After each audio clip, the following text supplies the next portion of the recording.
श्री शिवाय नमस्तुभ्यम दोस्तों, हर हर महादेव, ओम नमः शिवाय, जय महाकाल। आज हम आप लोगों को प्रदीप जी मिश्रा गुरु जी के बताए हुए महत्वपूर्ण बातों को बताने वाले हैं, जिससे आप लोग अपने जीवन में कभी भी दुखी नहीं रहेंगे और आपके घर में कभी भी धन धान्य की कमी नहीं रहेगी। दोस्तों, आप लोग इस वीडियो को एक बार पूरे ध्यान से जरूर सुनिएगा। मात्र 9 मिनट का वीडियो है और गुरु जी के बताए हुए महत्वपूर्ण बातों को ही हम आप लोगों को बहुत ही अच्छे तरीके से बताएंगे और अंत में आपको एक छोटा सा उपाय भी बताएंगे, जिसे करके आप लोग भगवान भोलेनाथ जी को जल्दी से प्रसन्न कर सकते हैं और अपने जीवन के दुखों को भी दूर कर सकते हैं। दोस्तों, गुरु जी कहते हैं कि अगर आप लोग बहुत ज़्यादा कपटी हैं, लोगों को बहुत ज़्यादा धोखा दे चुके हैं, बेईमानी का पैसा अपने घर में ला करके अपना जीवन यापन करते हैं, बहुत प्रपंच आदमी हो, यानी कि जैसे भी आप बुरे आचरण में फंसे हुए हो, आप बहुत ज़्यादा झूठ बोलते हो, दूसरों की निंदा बहुत ज़्यादा करते हो, हमेशा लोगों की चुगली करने में ही अपना जीवन व्यतीत कर रहे हैं, हमेशा गलत काम करने में ही आपका मन लगा रहता है, तो दोस्तों गुरु जी कहते हैं कि ऐसी स्थितियों में भी आपको भगवान भोलेनाथ जी के मंदिर में जरूर जाना चाहिए। भगवान भोलेनाथ जी की कथा में जरूर बैठो, क्योंकि जिस व्यक्ति का मन गंदा है उन्हें तो फिर मंदिर में जरूर जाना ही चाहिए। इसके उदाहरण में गुरु जी कहते हैं कि यदि कोई बच्चा जैसे कीचड़ में गिर गया है तो उस बच्चे को कोई पड़ोसी जो है वो साफ नहीं करता है, बच्चे को नहलाने के लिए कोई दूसरा नहीं आएगा, उसे साफ करने के लिए कोई नहीं आएगा, है ना, और साफ करेगा तो केवल और केवल उसकी माता जी या फिर पिताजी। इस प्रकार हमारा मन अगर गंदा हो गया है, हमारी चित्तवृत्ति खराब हो गई है, किसी माता के प्रति या किसी बहन के प्रति हमारी चित्तवृत्ति खराब हो गई है, तो हमारे पिता भगवान भोलेनाथ जी के पास हमें जरूर जाना चाहिए, माता पार्वती जी के पास जरूर जाना चाहिए। हमारा यहाँ माता जी और पिताजी इतने अच्छे हैं, इतने दयालु हैं, तुम्हारी मन की स्थिति के साथ साथ तुम्हारे जीवन की गंदगी को भी साफ कर देगी। अगर आपके जीवन में बहुत ज़्यादा दुख आ रहा है, कष्ट बहुत ज़्यादा है, बीमारी बहुत आ रहा है, तकलीफ बहुत ज़्यादा हो गया है, तो आपको कहीं भी जाने की ज़रूरत नहीं है। यहाँ मेरे माता जी और पिताजी के पास आप लोग जरूर जाना, शंकर और पार्वती के पास जाना, उमा महेश के पास जाना, धूमा धूमावती के पास जाना, कमल कमला के पास जाना, तारा तारेश्वर के पास जाना, मेरे शंभूनाथ के पास जरूर जाना। और जब मेरा शंभू मिलेगा तो आपकी सारी गंदगी को बहुत ही जल्दी से दूर कर देगा। आपके जीवन में जितने भी रोग हो गया है या होने वाला है वह सब समाप्त हो जाएगा। दोस्तों, गुरु जी कहते हैं कि अकाल मृत्यु वह मरे जो काम करे चंडाल का, और काल भी उसका क्या बिगाड़े जो भक्त हो महाकाल का। महादेव जी आपको इतना देगा कि आप कभी भी संभाल नहीं पाओगे, वह देगा और छप्पड़ फाड़ कर देगा, है ना।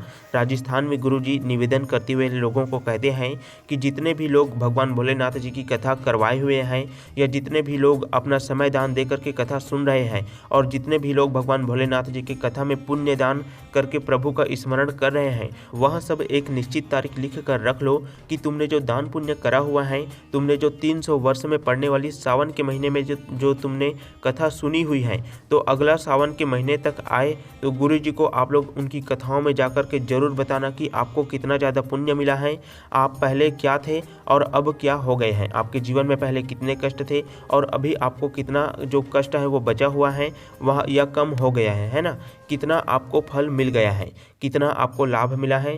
तुमने तो सिर्फ भगवान भोलेनाथ जी को दान दिया है, गौशाला में दान किया है, वृद्धाश्रम में दान किया है, लेकिन तुमने जो उसका पुण्य कितना कमाया है, लाभ आपको कितना मिला है, वह आपको गुरु जी को जरूर बताना चाहिए। यह बातें स्वयं गुरु जी ने कहा है दोस्तों, जिसे मैं सुनने के बाद में आप सभी को अच्छे तरीके से बताने का प्रयास कर रहा हूँ। दोस्तों, गुरु जी कहते हैं कि सावन के महीने में अगर आपको कोई भी दान पुण्य आप लोग कर देते हैं, तो अगले सावन के महीने तक आप जरूर बताना कि आपने जो दान पुण्य किया हुआ है उसका 4 गुना फल आपको मिलता है कि नहीं मिलता है। लेकिन आपका जो दान पुण्य है जो आपने किया हुआ है वह अपने स्वार्थ की भावना से ही नहीं होना चाहिए। मात्र आपको शिव शंभू के ऊपर विश्वास बनाए रखना है, वह जो भी करेगा आपकी भलाई के लिए ही करेगा। भगवान भोलेनाथ शिव जी हैं और शिव जी तो अपने मंदिर के बाहर निकलने वाले लोगों को भी तार देते हैं। दोस्तों, गुरु जी ने कथा के चलते हुए लिंग पुराण के अंदर एक बहुत ही सुंदर चरित्र का वर्णन भी अपनी कथा में बताया है, जिसमें आपको एक छोटी सी सच्ची कहानी के बारे में बताएंगे। दोस्तों, गुरु जी कहते हैं कि एक सेठ था जो कि बहुत ज़्यादा कंजूस था, कभी भी दान पुण्य नहीं करता था, न कोई भी लोगों से वहाँ प्यार से बात करता था। एक दिन वहाँ सेठ मर गया और वहाँ सेठ इतना ज़्यादा बेकार था कि वहाँ अपने गांव के आसपास जितने भी ज़मीन जगह थे उन सबको घेर करके रख लिया था। यहाँ तक कि गांव में जो भगवान भोलेनाथ जी का मंदिर था उसको भी घेर लिया था। नदी तालाब सबको घर कर अपने हिस्से में कर लिया था। वह इंसान बहुत ही ज़्यादा लालची था, बहुत ही ज़्यादा लोभी स्वभाव का था। लेकिन उस व्यक्ति ने अपनी पत्नी को एक महत्वपूर्ण बात बताकर मर गया। वह अपनी पत्नी को यह कहकर मर गया, दोस्तों जब मैं मर जाऊं तो बस इतना सा ही काम कर देना, और यह मेरा आपसे निवेदन है कि भगवान भोलेनाथ जी के मंदिर के बाहर अगर कोई कचरा पड़ा हो, कोई धूल मिट्टी पड़ा हो, तो उस धूल मिट्टी या कचरा या रज को लाकर मेरे शरीर के ऊपर डाल देना। इसके अलावा और कुछ भी मत करना। पत्नी हमेशा अपनी पति से कहती थी कि तुमने कभी भी अपने जीवन में दान पुण्य नहीं किया, कोई अच्छा काम भी नहीं किया, गांव में तुम्हारे शरीर को उठाने वाला तक नहीं मिलेगा, और घर में तो बच्चे हैं नहीं, तुम्हारा अंतिम संस्कार भी कौन करेगा। पति कहता है बस तुझे जो कहा है वहाँ बस कर देना, और कोई दान पुण्य मत करना, कोई भी सत्कर्म मत करना, कुछ भी आपको नहीं करना है। वह आदमी पैसा जोड़ जोड़ करके वहाँ मर गया। बस इतना सही कहा गया कि मर जाऊं तो मंदिर के बाहर की धूल मिट्टी या कंकड़ को लाकर मेरे शरीर के ऊपर डाल देना। दोस्तों गांव के लोग उसके पास नहीं आए। उनकी पत्नी ने उनके मरने के बाद जैसा कहा था वैसे ही कर दिया। उसने भगवान भोलेनाथ जी के मंदिर के बाहर की जो मिट्टी था उसे लाकर अपने पति के शरीर पर डाल दिया। लिंग पुराण में बताया गया है दोस्तों, भगवान शंकर के गण उस आदमी के अंतिम संस्कार के लिए स्वयं नीचे आए और गांव के लोगों का रूप धारण किया, उसका अर्थी भी तैयार किया, शिवधाम अर्थात शमशान लेकर भी चले गए।